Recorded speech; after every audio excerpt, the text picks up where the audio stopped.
Hello नमस्ते। Breast cancer awareness month के अवसर पर जागरूकता बढ़ाने वाले इस स्पेशल एपिसोड में आपका बहुत बहुत स्वागत है। मैं हूं आपके साथ ऋतु ज्ञानवानी और आज ब्रेस्ट कैंसर जैसे महिला स्वास्थ्य से जुड़े अहम मुद्दे पर बातचीत करने के लिए हमारे साथ हैं डॉक्टर विकास गोस्वामी दिल्ली से, डॉक्टर अजय गोगिया दिल्ली से, डॉक्टर मनीष सिंगल दिल्ली से, डॉक्टर राजित चनाना दिल्ली से। आप सभी डॉक्टर्स का स्वागत है हमारे कार्यक्रम में। डॉक्टर, स्तन कैंसर आखिर क्या है और ये महिलाओं में कितना आम है? देखिए, स्तन कैंसर स्तन में बनने वाली गिठाएं जो कैंसर कोशिकाएं होती हैं या हमारी कोशिकाएं, नॉर्मल कोशिकाएं जब कैंसर में तब्दील हो जाती है उसको स्तन कैंसर कहा जाता है। और इसमें स्तन के अंदर एक गांठ का महसूस होना जो पथरीली गांठ होती है, पत्थर के समान, बहुत हार्ड। वैसे तो गांठें काफी सारी होती हैं ब्रेस्ट, नॉर्मल ब्रेस्ट में भी, बट अगर पथरीली गांठ है या निप्पल में से डिस्चार्ज हो रहा है या गांठ के ऊपर की स्किन अंदर की तरफ खिंच रही है जिसको पकरिंग कहते हैं हम, या फिर डिम्पलिंग ऑफ द स्किन यानी उस पर डिम्पल पड़ना शुरू हो गया जहां पर पथरीली गांठ है, या बगल में यानी कांच के अंदर कोई गांठ अगर महसूस होने लगती है इसी गांठ के साथ में, या फिर कई बार गांठ का निप्पल को अपनी तरफ खींच लेना या निप्पल का डेविएशन, ये सब कैंसर के साइन हो सकते हैं, यानी स्तन कैंसर के साइन हो सकते हैं। और ये एक बढ़ती हुई प्रॉब्लम है। अगर हम हिंदुस्तान की स्टैटिस्टिक्स को देखें तो हमारी कंट्री में स्तन कैंसर काफी तेजी से बढ़ रहा है और इसके कई सारे प्रमुख कारण भी हैं जिसकी वजह से ये स्तन कैंसर बढ़ता हुआ नजर आ रहा है। फिर भी हमारा स्तन कैंसर का इंसिडेंस कई प्रगतिशील देशों से काफी कम है अभी। लेकिन अगर इसी तरह से स्थिति रही तो मैं समझता हूँ कि स्तन कैंसर एक बहुत बड़ी बढ़ती हुई प्रॉब्लम हो जाएगी। डॉक्टर, वे कौन से जोखिम कारक हैं जो महिलाओं में स्तन कैंसर होने की संभावना बढ़ाते हैं? देखिए, अगर हम शुरुआत की जिंदगी से शुरू करें तो सबसे पहला कारण आता है लेट मैरिजेस। मैं कई बार ऐसी बात बोलता हूं, not in time, not means KNOT, not in time saves from cancer, saves nine, एक बहुत पुरानी कहावत थी। सो अगर हम समय से फीमेल शादी कर लेती है और बच्चे पैदा कर लेती है तो स्तन कैंसर का इंसिडेंस डिक्रीज हो जाता है। हम सबको मालूम है कि पहले के जमाने में स्तन कैंसर रेयर हुआ क्योंकि जल्दी शादियां भी होती थी और कई सारे बच्चे होते थे। तो प्रेगनेंसी एंड टाइमली प्रेगनेंसी स्तन कैंसर से बचाव करती है। ये साइंस मानती है कि अगर आपका पहली संतान 30 साल की उम्र से पहले हो जाती है तो आपको कैंसर, ब्रेस्ट कैंसर यानी कि स्तन कैंसर से आपको प्रोटेक्शन मिलती है। एक तो ये कारण, मोटापा, ओबेसिटी, ये एक बहुत प्रमुख कारण है स्तन कैंसर के होने का। और आजकल हम देख रहे हैं कि स्त्रियां स्मोकिंग और ड्रिंकिंग भी करती हैं। तो स्मोकिंग और ड्रिंकिंग यानी धूम्रपान करना और शराब का सेवन भी स्तन कैंसर के इंसिडेंस को बढ़ाता है। फिर आ जाते हैं इनएक्टिविटी, सेडेंटरी लाइफस्टाइल, यानी कि हम लोग अब बहुत सुस्त हो गए हैं। पहले के लोग बहुत मेहनत किया करते थे, एक गांव से दूसरे गांव जाने के लिए या तो साइकिल या चल कर जाते थे। बहुत सारा शारीरिक परिश्रम हम लोग पहले करा करते थे जो अब नहीं करते। आज की डेट में अगर हमें दूध लेने में जाना है या ब्रेड लेने जाना है तो शायद ब्लिंकिट के थ्रू 2 मिनट में आपने नंबर दबाया और आपके घर पे डिलीवर हो जाता है। पहले लोग बाइक से जाया करते थे, फिर भी कुछ तो एक्सरसाइज होती थी, अब तो ब्लिंकिट हो गया है, अब तो जेप्टो हो गया है। सो ये सब चीजें जो हैं, ये सब प्रक्रिया हमें बहुत ही ज्यादा सुस्त इंसान बना रही है, जिसकी वजह से हमारी इनएक्टिविटी की वजह से और एक्सरसाइज ना करने की वजह से स्तन कैंसर का इंसिडेंस बढ़ रहा है। और स्ट्रेस, हम कितना ही कहें स्ट्रेस सबकी लाइफ में है, बट एक नेगेटिव स्ट्रेस और कंटिन्यूस स्ट्रेस स्तन के कैंसर को बढ़ाता है और फॉर दैट मैटर सभी कैंसर को बढ़ाता है। ये सारे बहुत इंपॉर्टेंट कारण हैं जिसकी वजह से स्तन का कैंसर बहुत तेजी से बढ़ रहा है। लास्ट में मैं कहूंगा जेनेटिक्स। हमें अक्सर लगता था कि पहले स्तन कैंसर जेनेटिकली लिंक्ड नहीं है, लेकिन जेनेटिक्स यानी हेरिडिटरी भी एक बहुत इंपॉर्टेंट कारण बनता जा रहा है स्तन कैंसर का, जिसकी समझ हमें अब हाल फिलहाल में थोड़ी ज्यादा इसलिए हो गई है क्योंकि ये टेस्ट कराने आसान हो गए। कई फैमिलीज में स्तन कैंसर और ओवेरियन कैंसर प्रमुख पाया जाता है, जिसमें कई सारे फैमिली मेंबर्स को इस तरह का कैंसर हो चुका हो। डॉक्टर साहब, क्या पुरुषों को भी स्तन कैंसर हो सकता है? यदि हाँ, तो ये कितना सामान्य है? तो जो male breast cancer again is rare disease, but पुरुषों में डेफिनेटली हो सकता है। और ये जैसे 100 वुमेन्स को होता है तो उसमें एक पुरुष को हो सकता है। तो जो रेशो रहती है हमारी, अगर 100 केसेस दें तो 99:1 रेशो में होता है। तो 99 फीमेल्स को होता है, 1 मेल्स को होता है। तो यूजली रेशो कम है, but 1% of all breast cancer is male breast cancer. Doctor साहब, स्तन कैंसर के कौन से सामान्य लक्षण हैं जिन पर महिलाओं को ध्यान देना ही चाहिए? देखिए, सबसे कॉमन लक्षण, सबसे पहली चीज है कि स्तन कैंसर से बचने के लिए या उसको अर्ली डिटेक्ट करने के लिए हर एक औरत को सेल्फ ब्रेस्ट एग्जामिनेशन जरूर करना चाहिए। इसके वही सारे वीडियोस यूट्यूब वगैरह पे अवेलेबल हैं, और उसका हमें इस्तेमाल करके अपने स्तन की जांच, स्वयं स्तन की जांच हर महीने, महीना आने के तुरंत बाद हर फीमेल को हर महीने करनी चाहिए। ये सबसे पहला साइन है। अगर उसको कोई गिठा नजर आती है जो उसको एक चिंता का कारण लगता है, तो उसे डॉक्टरी जांच जरूर करानी चाहिए। अगर स्तन में कोई गिठा नहीं है लेकिन निप्पल का आकार बदल गया है, या निप्पल में से कोई डिस्चार्ज होता है, या बगल में कोई गांठ नजर आती है, तब भी उनको डॉक्टरी जांच करानी चाहिए। आमतौर पे हम सलाह देते हैं कि 40 साल की उम्र के बाद मैमोग्राफी की जांच, जो कि स्तन का एक्सरे होता है, वो सालाना एक बार हर औरत को करवाना चाहिए। या फिर अगर जिनको जेनेटिक रिस्क बहुत हाई है, उनका एमआरआई जांच, स्तन की एमआरआई जांच होनी चाहिए। और कोई भी अगर आपको बदलाव स्तन में नजर आता है, तो उनको डॉक्टरी जांच करवाकर, या तो मैमोग्राफी या अल्ट्रासाउंड ब्रेस्ट करवाकर, इसकी जांच पड़ताल करा के ये पता लगाना चाहिए कि ये कोई सीरियस कारण है या नहीं। डॉक्टर, महिलाओं को मैमोग्राफी कितनी बार करवानी चाहिए और इसकी शुरुआत आखिर किस उम्र से करनी चाहिए? देखिए, मैं पहले भी बताया था कि मैमोग्राफी की जांच हर एक औरत को सालाना एक बार 40 साल की उम्र के बाद करानी चाहिए। कुछ एक्सपर्ट्स फील करते हैं कि 2 साल में एक बार भी अगर हो जाए तो भी एनफ है, that means once in 2 years. But 40 साल की उम्र के बाद अगर किसी का फैमिली हिस्ट्री है, यानी कि आपके फैमिली में ब्रेस्ट कैंसर हो चुका है, तो ऐसी फीमेल्स को ये जांच जल्दी करवानी चाहिए। और कई बार एमआरआई का भी सहारा लेना पड़ सकता है, जानने के लिए कि स्तन में कैंसर की गिठा तो नहीं बन रही। डॉक्टर, मैमोग्राफी के अलावा क्या और भी कोई जांच विधियां हैं जिनके बारे में महिलाओं को जानकारी होना ही चाहिए? ये हर कंट्री की गाइडलाइंस अलग हैं। हमारे कंट्री में हम यूजुअली 40 ईयर ऑनवर्ड्स स्टार्ट करते हैं, और यूजुअली हम इनकरेज करते हैं 2 साल में एक बार कराने के लिए। बट कुछ कंट्रीज में मैमोग्राफी एडवाइस नहीं है, और कुछ कंट्रीज में एज अलग अलग है। डॉक्टर साहब, क्या कुछ जीवन शैली में बदलाव स्तन कैंसर के खतरे को कम कर सकते हैं? Yes, definitely. अभी breast cancer is consider as lifestyle disease. तो लाइफस्टाइल डिजीज का मतलब है कि ये जो जीवन शैली से प्रभावित होता है। और हमारे जीवन शैली में आजकल के जितनी जीवन शैली हैं, वो जो पाश्चात्य या वेस्टर्न डाइट या वेस्टर्न कल्चर को लेके बहुत ज्यादा इन्फ्लुएंस है, उससे भी ये प्रभावित होता है। वेस्टर्न स्टाइल या वेस्टर्न कल्चर से मतलब है, जीवन शैली से मतलब है कि हमारा जो खान पान, रहने का तरीका, हमारी डाइट, हमारा सिडेंटरी लाइफस्टाइल, हमारा व्यायाम, हमारा योगा, ये सब चीजें इसमें बहुत इम्पोर्टेंट पार्ट प्ले करती है। और हमने ये देखा है, अगर हम जीवन शैली अपना चेंज करें तो इसके जो एक तो इसके होने का जो प्रोबेबिलिटी है वो भी कम होती है, और जो हम ट्रीटमेंट देखते हैं उसके साइड इफेक्ट भी कम होते हैं। और इससे आगे आने वाला जो टाइम है जो पेशेंट्स के लिए बहुत अच्छा रहता है, अगर हम जीवन शैली कैंसर ट्रीटमेंट के साथ चेंज करें। और जिनको कैंसर नहीं है उसमें भी अगर जीवन शैली चेंज करें, तो बहुत सारे, एक्सेप्ट ब्रेस्ट कैंसर, बहुत सारी अदर डिजीजेज या क्रॉनिक इलनेस से भी उनको बचाया जा सकता है, जिसमें डायबिटीज, हाइपरटेंशन, कैंसर और बहुत तरह तरह की बीमारियां हैं। डॉक्टर साहब, स्तन कैंसर के इलाज के लिए कौन कौन से उपचार विकल्प उपलब्ध हैं और ये कैसे तय किया जाता है कि किस मरीज के लिए कौन सा इलाज उपयुक्त रहेगा? बहुत ही अच्छा सवाल पूछा आपने कि कैसे डिसाइड करते हैं कि इस मरीज के लिए कौन सा उपचार सबसे लाभदायक रहेगा या सबसे अच्छा रिजल्ट दे पाए।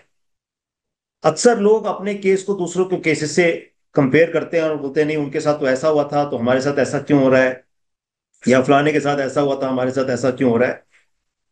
कैंसर की स्टेज और कैंसर का टाइप इन दो के बेसिस पे डिसाइड किया जाता है कि कैंसर का इलाज कैसे। स्टेज तो अक्सर नॉर्मल लोगों को समझ में आ जाती है, बात 1 2 3 4, लेकिन टाइप समझ में नहीं आता। अब टाइप जानना भी बहुत जरूरी है, ये जानने के लिए कि कैंसर का इलाज कैसे किया जाएगा। क्या कीमोथेरेपी पहले होगी, क्या टारगेटेड थेरेपी पहले होगी, या इम्यूनोथेरेपी पहले होगी और बाद में सर्जरी होगी, या सर्जरी पहले होगी फिर बाद में कीमोथेरेपी होगी, उसके बाद हार्मोन थेरेपी होगी या टारगेटेड थेरेपी होगी।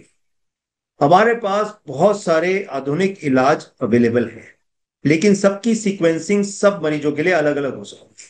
डॉक्टर साहब, स्तन कैंसर के सफल इलाज में शुरुआती पहचान यानी कि अर्ली डिटेक्शन की अगर हम बात करें तो कितना महत्वपूर्ण होता है ये? बहुत ही अच्छा सवाल पूछा है। स्तन कैंसर या कोई भी कैंसर में जितना जल्दी बीमारी डिटेक्ट हो उतना ही अच्छा, सिंपल और आसान इलाज होता है। कहने का मतलब ये है कि ब्रेस्ट कैंसर एक ऐसा बीमारी है जिसमें स्क्रीनिंग उपलब्ध है। स्क्रीनिंग मतलब सिम्टम्स आने से पहले डिटेक्ट किया जा सकता है। तो साल में एक बारी मैमोग्राफी 40 साल की ऊपर वाली फीमेल्स में रिकमेंडेड होता है। जितना जल्दी बीमारी डिटेक्ट हो उतना ही सफल इलाज रहने के चांसेस रहते हैं। जो 5 ईयर सर्वाइवल होता है, जो आजकल की ट्रीटमेंट है हमारे पास, हार्मोन थेरेपी, टारगेटेड थेरेपी, जो सर्जरी की नई नई टेक्निक्स हैं, कीमो की नई नई टेक्निक्स है, उससे हम क्योर कर सकते हैं पेशेंट को। और जितना जल्दी, जितना छोटा बीमारी पकड़ा जाए उतना ही चांसेस रिलैप्स के बहुत ही मामूली होते हैं। सो ये बहुत ज़रूरी है कि जब भी कुछ डाउट हो, कोई गांठ महसूस हो या निपल में कोई डिस्चार्ज हो रहा हो या स्ट्रॉन्ग फैमिली हिस्ट्री हो, तो अपने डॉक्टर को ज़रूर दिखाइए। और ये बात ध्यान रखिए कि जितना जल्दी बीमारी डिटेक्ट होएगा उतना ही आसान ट्रीटमेंट होएगा, एंड उतना ही सस्ता भी ट्रीटमेंट होएगा और उतना ही सफल भी ट्रीटमेंट होएगा। डॉक्टर, क्या ये सच है कि स्तन कैंसर संक्रामक यानी कॉन्टेजियस या वंशानुगत इनहेरिटेड होता है? ब्रेस्ट कैंसर केवल 5 से 10% केसेस में इनहेरिटेड होता है। 90 to 95% केसेस में इनहेरिटेड नहीं होता है। और वो जो 5 से 10% केसेस होते हैं यूजुअली वो होते हैं जिनमें यंग एज में कैंसर होता है या जिनके केस में मेल ब्रेस्ट कैंसर होता है। डॉक्टर, क्या स्तनपान कराना या बच्चों का होना स्तन कैंसर के जोखिम को कम कर सकता है? हाँ, बच्चे होना नंबर 1 और स्तनपान कराना, ये दोनों रिस्क फैक्टर हैं जो अगर ये दोनों करते हैं तो उसमें ब्रेस्ट कैंसर की संभावना कम होती है। तो ये सब जैसे मैंने बताया, जो ब्रेस्ट कैंसर के जो रिस्क फैक्टर हैं उसमें एज सबसे ज्यादा इंपॉर्टेंट है, साथ में सेक्स। इसके अलावा जो माइनर रिस्क फैक्टर में जो हमारा हार्मोन डिपेंडेंट जितने भी ट्यूमर हैं, जितने एस्ट्रोजन सिक्रीशंस ज्यादा होते हैं, उसके लिए सबसे इम्पोर्टेंट है प्रेगनेंसी होना, स्तनपान कराना। ये दोनों एक रिस्क फैक्टर हैं जो अगर ये नहीं होते हैं तो उससे ब्रेस्ट कैंसर बढ़ता है, अगर ये हैं तो उससे ब्रेस्ट कैंसर होने की संभावना थोड़ी कम रहती है। डॉक्टर, जिन महिलाओं को स्तन कैंसर का निदान हो चुका है वे इस बीमारी से जुड़ी शारीरिक और मानसिक चुनौतियों का सामना आखिर कैसे कर सकती हैं? मेंटल सेटिस्फैक्शन के लिए they should be following up with their oncologist, जैसे जैसे उनको बताया जाता है। फिर उसके बाद कई सारे सपोर्ट ग्रुप्स हैं। हम लोग एनकरेज करते हैं पेशेंट्स को उन सपोर्ट ग्रुप्स को ज्वाइन करें अगर उनको लगता है कि psychologically they need some help. ज़रूरी नहीं है कि हर व्यक्ति को साइकोलॉजिकल हेल्प की ज़रूरत है, तो हर व्यक्ति सपोर्ट ग्रुप ज्वाइन नहीं करता है, but some people like to join and we encourage them to join. thirdly और lastly, there are professionals called as onco-psychologists। वो हर टीम में होते हैं, हमारी टीम में भी हैं, हर बड़े अस्पताल में होते हैं, तो उनकी हेल्प लेनी चाहिए। सो 1 they should follow their medical oncologist for follow up, 2 they should उनको सपोर्ट ग्रुप्स ज्वाइन करने चाहिए, और तीसरा उनको ऑन्को साइकोलॉजिस्ट की हेल्प लेनी चाहिए। डॉक्टर साहब, क्या ऐसी कोई संस्थाएं या संगठन है जहां पर महिलाएं सलाह, सहायता या मार्गदर्शन के लिए संपर्क भी कर सकती हैं? जैसे कि मैंने बताया, प्रोफेशनली तो ऐसी कोई संस्था रजिस्टर्ड गवर्नमेंट की तो नहीं है, पर बहुत बहुत सारे बड़े बड़े अस्पतालों में सपोर्ट ग्रुप्स हैं जहाँ पे आप जा सकते हैं, और फॉर्मल तरीके से साइकोलॉजी डिपार्टमेंट हर ऑन्कोलॉजी डिपार्टमेंट के साथ बना होता है, वहाँ पे आपको हेल्प लेनी चाहिए। डॉक्टर, क्या ये कैंसर लसिका ग्रंथियों या शरीर के अन्य हिस्सों में फैल सकता है?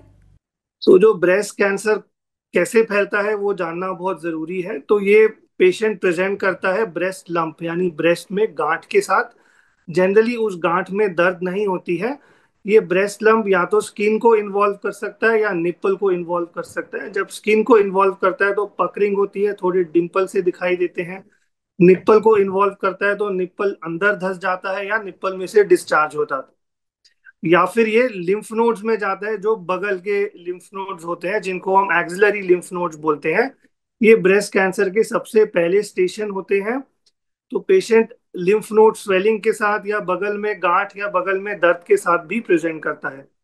लिम्फ नोड में जब तक स्वेलिंग है तो वो पेशेंट लोकलाइज होता है, मतलब क्योर पॉसिबल है। लेकिन ज्यादा हमने डिले करा पेशेंट को देखने में या पेशेंट ने दिखाने में तो वो लिम्फ नोड से बीमारी दूसरी जगह भी फैल सकती है।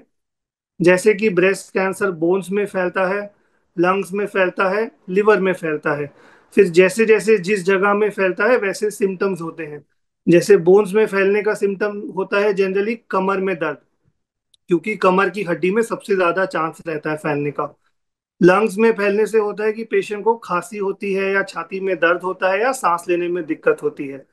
लिवर में फैलने से पेट में दर्द होता है, भूख नहीं लगती है, उल्टी का मन करता है। सो लिम्फ नोड एक पहला स्टेशन है जहाँ पे ब्रेस्ट का गांठ जाता है और लिम्फ नोड में जाने वाला बीमारी भी क्योरेबल होता है। डॉक्टर, कैंसर के दोबारा लौटने का खतरा आखिर कितना होता है और इसे आखिर कैसे नियंत्रित किया जा सकता है? ब्रेस्ट कैंसर दोबारा होने का खतरा डिपेंड करता है कौन से टाइप का ब्रेस्ट कैंसर है और हमने अप्रोप्रिएट ट्रीटमेंट किया है या नहीं है, और आगे हम फॉलोअप में कैसे उसको गाइड कर सकते हैं पेशेंट को, या हम फॉलोअप पे कैसे रखते हैं। सपोज ब्रेस्ट कैंसर है जो एक बहुत वेरिएंट है ट्रिपल नेगेटिव ब्रेस्ट कैंसर, जिसमें ये IPR और HER2 नेगेटिव होता है। उसमें देखा गया है कि वापस आने का खतरा ज्यादा रहता है।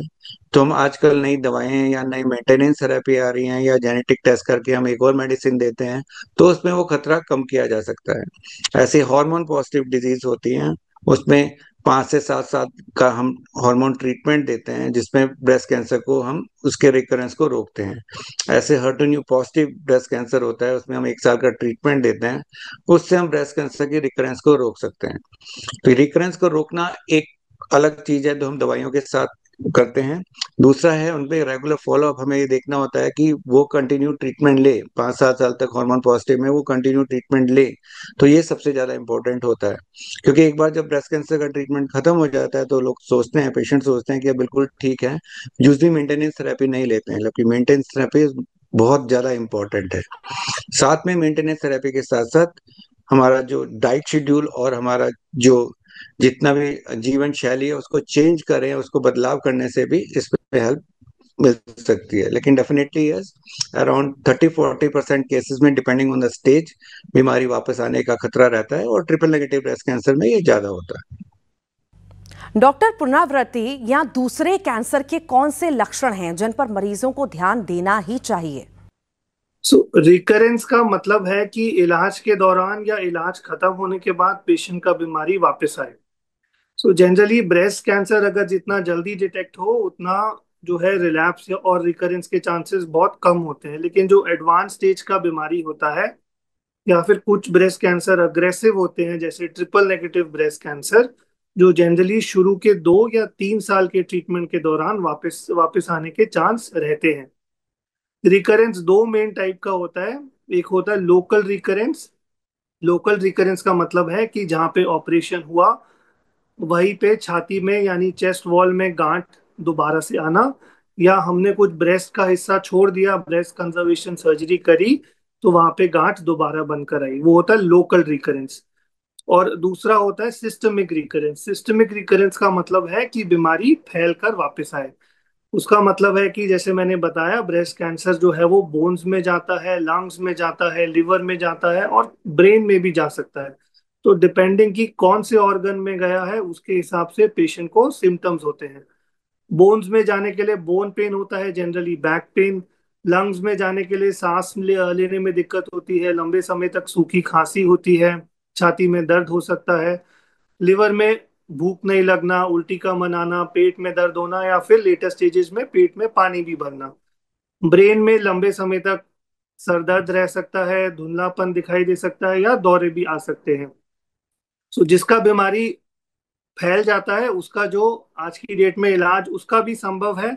बहुत नए नए ट्रीटमेंट है जिससे हम पेशेंट का लाइफ बढ़ाते हैं, पेशेंट ठीक भी हो सकते हैं।